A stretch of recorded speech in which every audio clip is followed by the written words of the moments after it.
Greetings, Commanders, and welcome to the next episode. In this one, I will take you on a virtual tour of the Eagle, the Core Dynamics Eagle. A beautiful ship, probably one of the first upgrades that many of you have or will try in Elite Dangerous. As I'm here, I'll just show you one thing, which is the smoke, unfortunately, are sprites. So as you can see, as I rotate my head, the smoke stays upright. So let's old Headless and I take you for a tour of the Eagle. Hello, Headless. How are you today? He's still headless. Right. So a quick sitting position orientation. This one is exactly the same as the Imperial Eagle in terms of scale. So the handles are here and here. You could definitely grab them and hang off them, or use them to assist yourself to get up and down from the seat itself. And let's run around, shall we? Over here next to the handles you see two switches.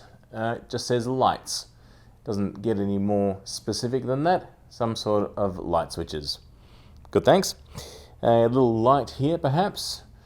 And then we see the glass being held in place by these rails that go all the way around. So that's pretty much what those are.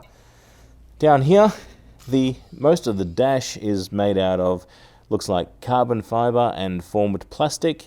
Down the end there with the hexagonal pattern that looks like some sort of rubberized compound. And what looks like 1970s Datsun ashtrays, 3 of them. So that's handy for when you want to smoke in space. The front dash is much the same. There are the emitters for the holograms. Fairly boring from looking up close. And actually the geometry of the rest of the dash is the same as the Imperial Eagle. Just many of the materials have been swapped out for something different. A couple of handles here at the front, and underneath it is just more of the plastic compound material. So nothing too fancy about that. Alright, now heading down the hallway, a couple of these grab handles along the sides. Again, the layout is identical to the Imperial Eagle. The only difference here is the materials. These top hatches are really large. There's probably enough space there to store, I was going to say a body, but probably a surfboard, space surfboard, I would imagine. Hoverboard, that's probably, we have to wait until 3305 to get hoverboards. And down here, a smaller storage container for some luggage. When I say smaller, I'll try and touch the edges of it. One edge is here and one edge is there, so it's like a good arm width in terms of width, and about a foot or so high, so it's actually quite large. And down the end here, as we approach, we have a drink dispenser. Whoop, and my tracking goes crazy, but we can see that from one of the other interior cams in a second. And then it just says access to D1, unlocked, pressurized 12 psi, breathable, nitrogen, oxygen. Now it was about at this point where Captain Headless must have pressed the wrong button and my camera turned off. But I'll talk you through the rest of it. So now I'm going to significantly break your immersion again and stick my head through the dashboard so we can see the entry ramp and the actual door leading into the Eagle itself. So there is a ramp there, approximately 10 or so stairs in terms of vertical height. But obviously there are no stairs, so luckily there are grab handles, and you'd have to definitely use those because the angle on that ramp is a good sort of 45 degrees, very steep. Here on the outside near the cockpit we can also see another difference between the Eagle and the Imperial Eagle, those 4 scorch marks or squares that look like they should have something attached to them.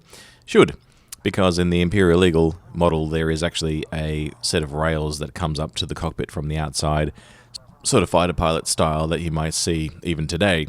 Having said that, I'm not sure if anyone's going to use those, seeing as though you have a great entry to the ship from the rear, but anyway, just a bit of greebling, I guess. So from the outside, if you haven't watched my Imperial Eagle walk around, have a look at that one as well. It'll give you a good sense of scale for this one. The Imperial Eagle has obviously got those side nacelles on the edges of the wings, which increase the size of the wings themselves. And in the Imperial Eagle, it was approximately the wingspan of a 737 minus the engines, or a stopping at the engines. So looking at it sideways from the cockpit on the other side there, you can actually see how far forward the commander sits compared to the cockpit canopy. There's actually a lot of glass there behind his head for whatever reason. That's just sort of designed that way, but I think part of the illusion of how big or small these ships are is due to the glass, which, we refer back to what a fighter jet might look like, and the canopy on those is quite small.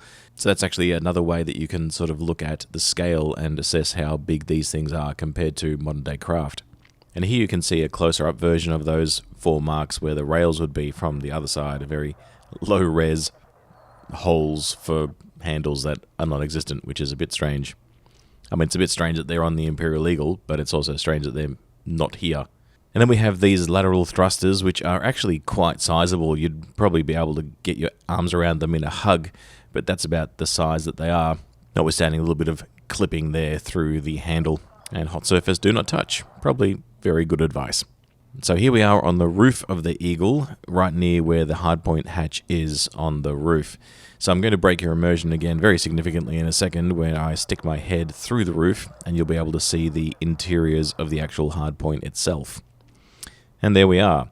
So this is a small hardpoint, unlike the medium one inside the Imperial Eagle, which is obviously why it's much smaller. So it's a standard roughly bathtub dimensions and about 6 feet in depth or height, depending on which way you look at it. So the 2 down the bottom there you can see are actually mounted upside down, which is why they look like they're 6 feet high versus this one that's 6 feet deep. You know what I'm saying. So here I am positioned as close as I possibly can to standing on the ground in front of the Eagle. Now, obviously the scale is hard to describe here, but the one thing I can tell you is the nose of the Eagle is about a first-story balcony height. So you absolutely could not jump up and grab it.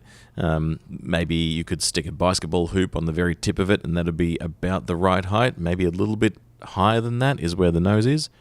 And yes, in terms of wingspan, it's very similar to the Imperial Eagle, other than it doesn't have those sections on the ends. So it's roughly still the wingspan of a 737 up to the engines. For anything else I haven't covered in this video, please refer to the Imperial Eagle video, because effectively, other than the front of the cockpit, some of the materials throughout the interior, the different size hardpoints, and the edges of the wings, the 2 vehicles are effectively the same. So thank you so much for watching as always. Please don't forget to like, comment, share, subscribe, and I will see you shortly with yet another ship from Elite Dangerous. See you then, Commanders.